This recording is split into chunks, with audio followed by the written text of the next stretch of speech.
Welcome to Stories After Midnight. Today we're going to be reading a story called I Found a Priest's Diary from 1910.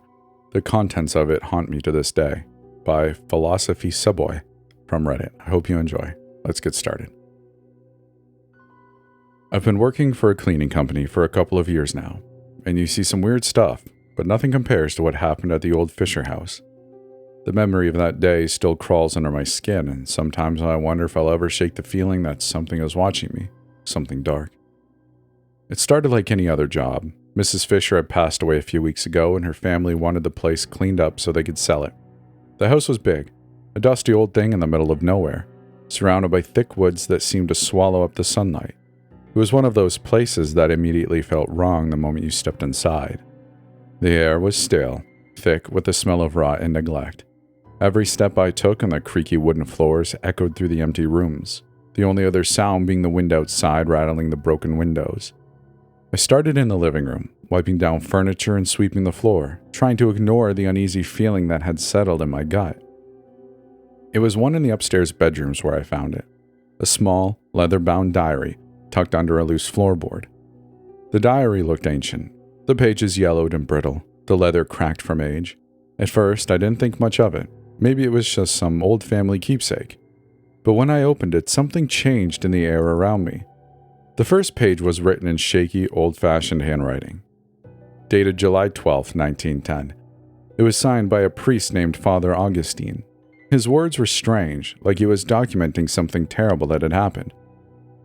In nomine Patris, et Filii et Spiritus Sancti. I write this to recount the horrors that befell the village of St. Cuthbert, for my soul will never rest until the truth is known. I kept reading, feeling a shiver crawl up my spine. It began with the children, their laughter twisted into screams, and their eyes turned black as night. One by one they fell to the curse, speaking in tongues, writhing like serpents upon the ground. At first we thought it was a sickness, but it was not of this world. It was the work of the devil himself. The room suddenly felt colder, and I glanced over my shoulder, half expecting to see someone standing behind me, but the house was empty. I was alone. I swallowed the lump in my throat and forced myself to keep reading. I was called to the village when the first child died, her body twisted in unnatural ways, her mouth open in a silent scream.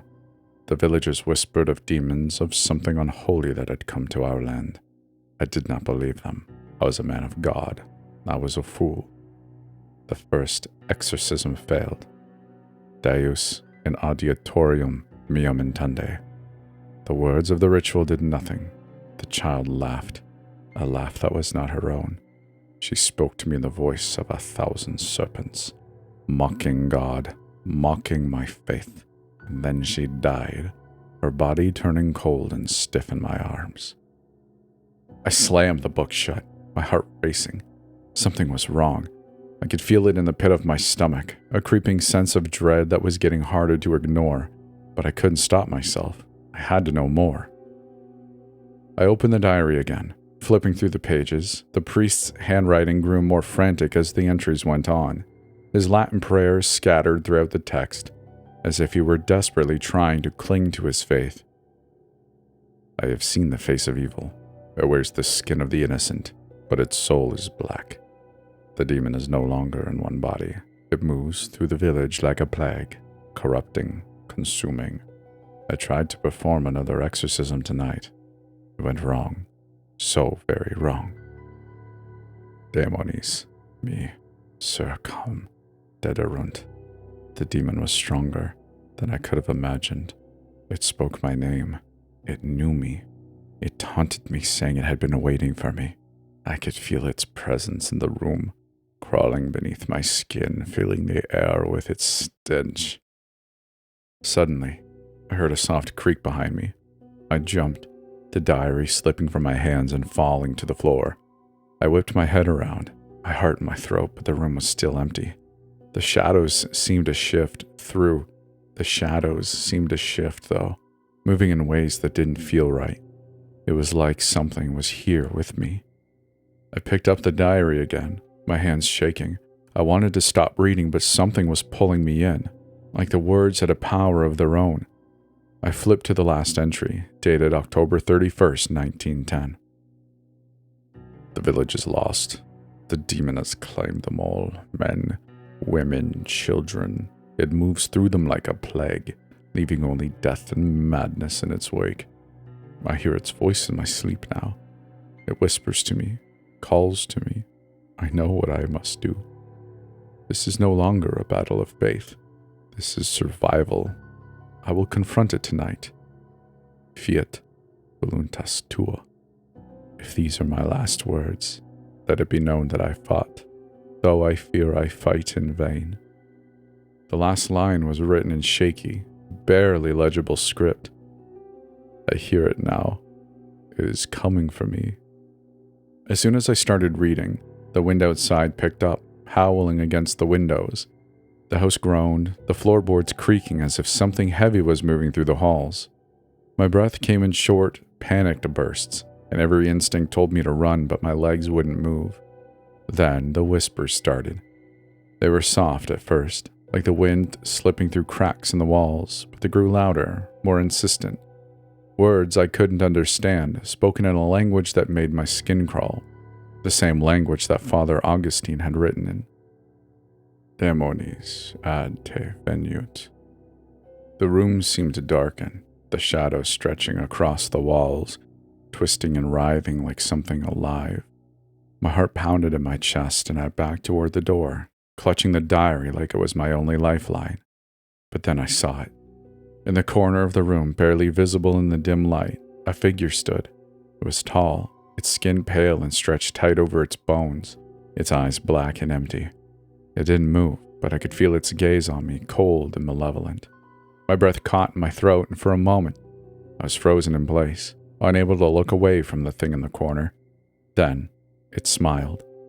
The smile stretched impossibly wide, splitting its face in half and revealing rows of sharp blackened teeth. And then it spoke, its voice a low, guttural rasp that seemed to echo inside my head. Fiat voluntas tua. I bolted. I ran faster than I've ever run before, down the stairs, through the darkened halls, out the front door. I didn't stop until I was in my car, slamming the door behind me and fumbling for the keys. The house loomed in the rearview mirror as I sped away, its dark windows staring after me like eyes. I never went back to the Fisher house. I quit my job the next day, moved to a new town, tried to forget everything I'd read in that diary. But I can't shake the feeling that something followed me. The whispers still come at night, creeping into the edges of my dreams, filling my mind with dark, ancient words I don't understand. And right now, as I'm writing this, I feel like I'm being watched, like there's something standing in the corner of the room and smiling. I hear it now. It is coming for me. And that's the end of the story. I really hope you enjoyed it. If you're on YouTube, I'd love to encourage you to like this video so YouTube knows that this isn't hot trash and maybe I'll get more than 5 views because that would be nice. But if you're anywhere else, I just appreciate you for listening. If you'd like to support this channel even more, well, there is a Patreon. I'd love it if you consider signing up and just, it just supports the channel, you know. But either way, I appreciate you for listening. That's why we do this too. And if you'd like to come talk with us, come chat with the group, there's a Discord, so that's fun. It's pretty chill. I don't think it'll take up too much of your time, but I think you'll have some fun there. There's some good conversations. But anyways, I just appreciate you for being here. Thanks for being you. And hopefully I'll see you in the next one. Take care now. Bye-bye then.